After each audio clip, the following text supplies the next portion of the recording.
क्या वेदों में मूर्ति की पूजा का प्रमाण है? अभी मजा आएगा ना भिड़ो। मूर्ति पूजा तो किसी भी वेद में नहीं है। ये वेदों में, पुराणों में, शास्त्रों में सर्वत्र मूर्ति पूजा के प्रमाण हैं। शास्त्रों में लिखा है कि भगवान की 4 भुजाएं हैं, तो चित्रकारों ने 4 भुजाएं बना दी। ठीक है, समझिए। जो लोग मूर्ति पूजा का खंडन करते हैं वही अपने गुरुओं का चित्र अपने कार्यालय में लगाए हुए हैं। वेदों में जो लिखा है वो हमें मानना क्या अवश्य वेदों चाहिए। में मूर्ति पूजा का प्रमाण है? आज इसी विषय को विस्तार से क्लियर करने के लिए हम आपके बीच कुछ आध्यात्मिक जानकारों के विचार लेकर आए हैं। इन आध्यात्मिक जानकारों में एक तरफ है अविमुक्तेश्वरानंद सरस्वती महाराज व कुछ अन्य आध्यात्मिक जानकार, तो वहीं दूसरी ओर है संत रामपाल जी महाराज। इन आध्यात्मिक जानकारों में किसका ज्ञान उत्तम है? कमेंट करके हमें अपनी राय अवश्य दें। अगर इस चैनल पर आप पहली बार आए हैं तो फटाफट से वीडियो को लाइक और चैनल को सब्सक्राइब जरूर कर दें। तो चलिए वीडियो शुरू करते हैं। गाजीपुर उत्तर प्रदेश से सौरभ सूर्यवंशी जी, आपका प्रश्न हमारे सामने आया। आप कह रहे हैं कि क्या वेदों में मूर्ति की पूजा का प्रमाण है? देखिए, ये तो बहुत बड़ी बहस है। 100 साल से, जब से आर्य समाज की स्थापना हुई है, तब से हिंदू समाज में ये बहस चल रही है। आज तक जो आर्य समाज के हमारे मानने वाले बंधु लोग हैं वो यही बात उठाते हैं बार बार कि वेदों में मूर्ति का पूजा का प्रमाण नहीं है, वेदों में मूर्ति पूजा का प्रमाण नहीं, और रटते चले जा रहे हैं। और सनातनी लोग इसका 1000 बार उत्तर दे चुके हैं, लेकिन वो मानने को तैयार नहीं है। वो बस यही प्रश्न पूछते हैं। तो लगता है कि आपको भी ऐसे ही किसी व्यक्ति से मुलाकात हो गई है, साथ हो गया है, और इसीलिए इस तरह की बात आप पूछ रहे हैं। वेदों में मूर्ति पूजा का विधान क्यों नहीं है? नमः शंभवाय च मयो भवाय च नमः शंकराय च महेश्वराय च शिवाय च शिवतराय च नमक कपर्दिने च विप्तुकेशाय, ये सब क्या है? मूर्ति का ही तो वर्णन है। विष्णोरराटमसि विष्णोः स्तुप्तेस्तु विष्णोर्ध्रुवसि वैष्णवमसि विष्णवे त्वा, ये क्या है? सब जगह भगवान की मूर्ति ही तो बताई गई है। इदम विष्णुर्विचक्रमे त्रेधा निदधे पदम, ये जो विष्णु जो है उन्होंने विचक्रम कर दिया। त्रेधा निदधे पदम, 3 बार पैर रखा और धरती आकाश को नाप लिया। एक वामन स्वरूप नहीं है तो और क्या है? भगवान का त्रिविक्रम स्वरूप।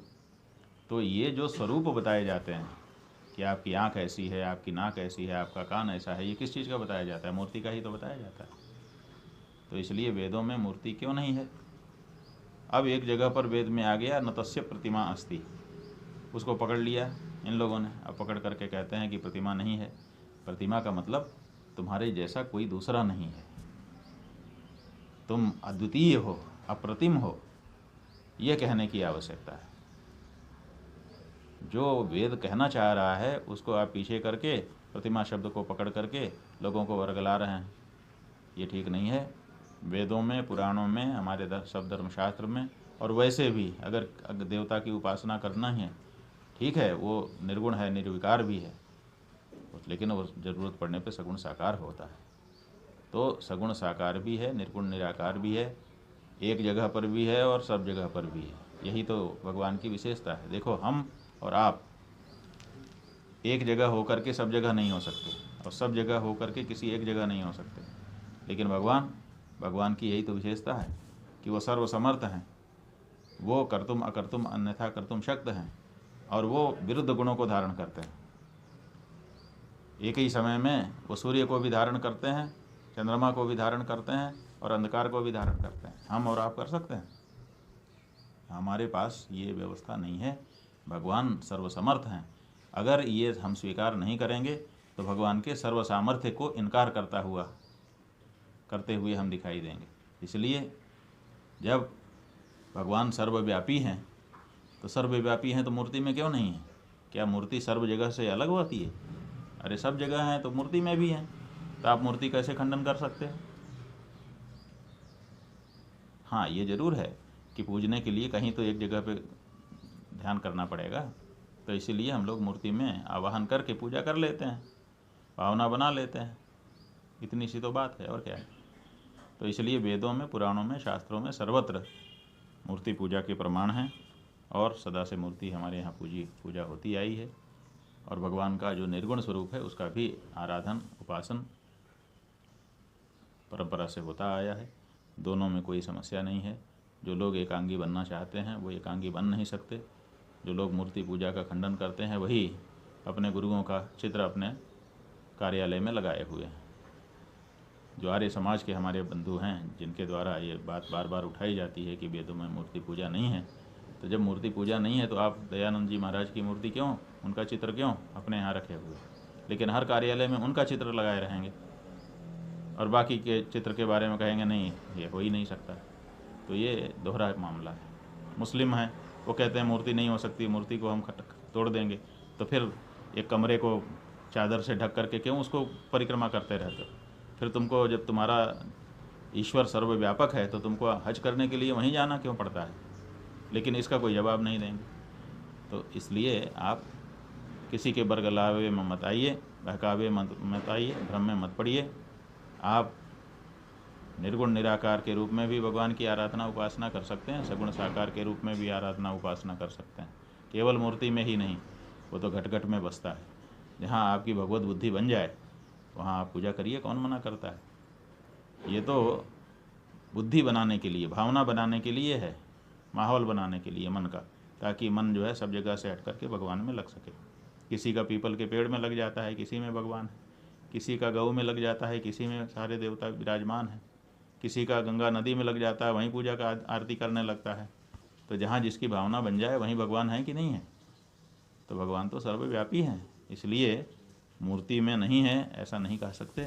सर्वव्यापी हैं तो मूर्ति में भी हैं और सब में है। भगवान को सबसे पहले किसने देखा और उनका प्रथम चित्र कब और किसने बनाया? अर्चना जी, भगवान को किसने देखा? अब हम कैसे कहें हमने तो नहीं देखा। देखो, भागवत के अनुसार ब्रह्मा जी ने सबसे पहले भगवान का दर्शन किया। ब्रह्मा जी भगवान के नाभि कमल से प्रकट हुए और ब्रह्मा जी ने भगवान का अपने अंतःकरण में दर्शन किया, तब किया, उसके बाद भगवान प्रकट हुए। अब आपने पूछा है कि चित्र कैसे, चूंकि आप जिस तरफ का इशारा आपका है मैं वहीं पहुंचता हूं सीधा कि चित्र कैसे बने। तो ये जो चित्र बनाए गए हैं यह हमारे शास्त्रों में भगवान के स्वरूप का जो वर्णन है उसके आधार पर बनाए गए हैं। शास्त्रों में लिखा है कि भगवान की 4 भुजाएं हैं, तो चित्रकारों ने 4 भुजाएं बना दी। उसमें लिखा है कि भगवान शंख चक्र गदा पद्म धारण करते हैं, तो हाथ में वो धारण करा दिया। पीतांबर पहनते हैं, ऐसे हंसते हैं, ऐसे चलते हैं। तो पुराणों में, शास्त्रों में भगवान का जैसा वर्णन है। अब आप कहेंगे कि वर्णन करने वाले ने कैसे देख लिया? तो हमारे महर्षियों ने भगवान को साक्षात्कार करके खूब उनके स्वरूप का दर्शन किया है। कितने भक्तों ने भगवान के स्वरूप का दर्शन किया है, साक्षात्कार किया है। वेद व्यास जैसे जो महापुरुष हैं उन्होंने तो खूब भगवान का दर्शन किया है, तो उन्होंने भगवान के स्वरूप का प्रतिपादन किया है। उसी अनुरूप भगवान के स्वरूप का वर्णन लिखा गया है और जैसा लिखा गया है वैसे ही चित्र आदि बनाए जाते हैं। दोस्तों, अभी आपने सुने इन सभी आध्यात्मिक जानकारों के विचार। आइए अब सुनते हैं संत रामपाल जी महाराज के आध्यात्मिक विचार। परमात्मा ने 600 वर्ष पहले जब आए थे वो लीला की थी, जिसका समर्थन आज वेद कर रहे हैं, जिसका समर्थन गीता जी कर रही है, जिसका समर्थन जो ज्ञान परमात्मा ने दिया था उसका समर्थन आज पुराण कर रही है, कुरान कर रही है, बाइबल कर रहा है। तो पुण्यात्माओं, आज हम अपने भगवान को पहचान लेंगे। पहले हमारे को किसी ने कुछ भगवान बता दिया, एक मिट्टी का रख दिया कोई खिलौना सा, ये तेरा भगवान, हमने वो ही मान लिया, क्योंकि हमें परमात्मा की चाह थी, आज भी है। अब जैसे मूर्ति रख दी भगवान की, श्री कृष्ण जी की, विष्णु जी की, तो हमने स्वीकार कर दिया। विष्णु जी के गुणगान उन्होंने सुनाए, हमें मान लिया। कहाँ से सुनाए उन्होंने विष्णु जी और ब्रह्मा शिव जी के गुणगान, गुण कहाँ से सुनाए? विष्णु पुराण से विष्णु जी के, शिव पुराण से शिव जी के। तो किसी ने बताया कि भगवान की मूर्ति है, इसी की पूजा से तेरा मोक्ष हो जाएगा, हमने वो भी शुरू कर दिया। तो ये भूल थी, ये गलत था। मूर्ति बुरी नहीं, मूर्ति की पूजा गलत है। मूर्ति का होना अनिवार्य है। मूर्ति से हमें प्रेरणा मिलती है। जैसे हम किसी सूरवीर की मूर्ति देखते हैं, चित्र देखते हैं और उनके गुणों से हम परिचित होते ही हैं, तो गुणों से परिचित होने से उसकी मूर्ति देखते ही हमारे अंदर भी वैसा ही भाव बन जाता है।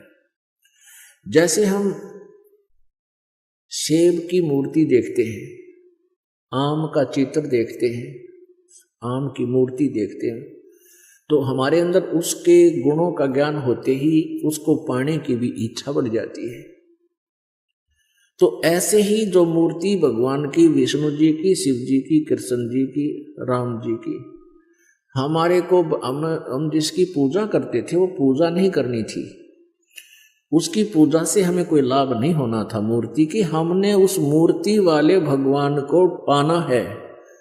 उस मूर्ति वाले भगवान को पाने से हमें उसके गुणों का, उन गुणों का गुण प्राप्त होंगे, उससे लाभ प्राप्त होगा। जैसे आम की मूर्ति है, सेब की मूर्ति है, हमने उस मूर्ति की पूजा से कोई लाभ नहीं होगा। वो तो इतना ज्ञान करा देगी कि ये सेब है, ये आम है, ये मीठा होता है, इसके ये गुण है। अब मूर्ति वाले सेब को ढूंढना पड़ेगा, ओरिजिनल को, तब हमारा पेट भरेगा। तो कबीर परमात्मा जी मूर्ति के विरोधी नहीं थे, मूर्ति पूजा के विरोधी थे। इन ढीठ लोगों ने हमें इतना रूढ़िवादी बना दिया कि हम केवल मूर्ति की ही उसी का घंटी वंटी बजा के उसके तिलक तिलक ला के श्रृंगार करने में लगे रहते। इतना उसके श्रृंगार में लग गए, इतना ठीक है, खराब हो रही हो तो पोछा मार दे, कपड़ा साफ करके प्रणाम करो मूर्ति को, क्योंकि भगवान को उस मूर्ति को प्रणाम कर, परमात्मा को प्रणाम होता है। ये श्रद्धा हमारी बनती है, भाव बनता है। लेकिन पूजा और सत्कार में अंतर होता है, पूजा और सत्कार में बहुत अंतर होता है। तो ऐसे हमने पूजा नहीं करनी, सत्कार करने से हमारे अंदर विनम्रता बनी रहेगी। भगवान सामने दिखाई दें जैसे मूर्ति है और सामने भगवान ही आ जाए तो हमारा ऐसे ही भाव रहे जैसे मूर्ति नहीं, ये परमात्मा आखड़े हुए। लेकिन लाभ मिलेगा भगवान से ही। वो मिलेगा कैसे परमात्मा? उसके पाने की वे ऑफ वर्शिप गीता जी में बहुत अच्छी वर्णित है। जैसे गीता जी अध्याय नंबर 8 के श्लोक नंबर 13 में कहा, गीता ज्ञानदाता ब्रह्म कहता है मेरी पूजा करनी है, मेरा केवल एक ओम मंत्र है, बस, नथिंग एल्स। और 8वें अध्याय के 3 श्लोक में जिस परम अक्षर ब्रह्म के बारे में बताया है उसकी पूजा करनी है, तो 17वें अध्याय के 23वें श्लोक में कहा कि ओम तत्सत इति निर्देश है ब्रह्म त्रिविध समर्थ है। उस परमात्मा के यानी परम अक्षर ब्रह्म के पाने का ओम तो सीधा ही क्लियर है, स्पष्ट है, और तत् और सत ये दोनों सांकेतिक गुप्त हैं। ये दास बताएगा, वास्तविक ये कोड वर्ड है। तो ओम और तत् ये 2 अक्षर मिलकर के सतनाम बन जाता है। ये सतनाम कोई जाप करने का नहीं है। और ये ओम ब्रह्म का जाप है, ये तत् सांकेतिक जो दास बताता है, जिसको सतनाम प्राप्त है उनको पता है। ये परब्रह्म का जाप है, यानी अक्षर पुरुष का जाप है। और सत ये परम अक्षर ब्रह्म का जाप है, यानी ये गुप्त है, ये कोडन वर्ड है, ये दास बताएगा। हमने उस परमात्मा को पाना है, मूर्ति से कोई लाभ नहीं होगा। हमने उस परमात्मा को पाना है जिसकी हम खोज कर रहे हैं, जिससे हमें पूर्ण लाभ होगा। अब गीता ज्ञान दाता कहता है कि तू सर्वभाव से उस परमेश्वर की शरण में जा जिसकी कृपा से तू परम शांति और शाश्वत स्थान यानी सतलोक को प्राप्त होगा।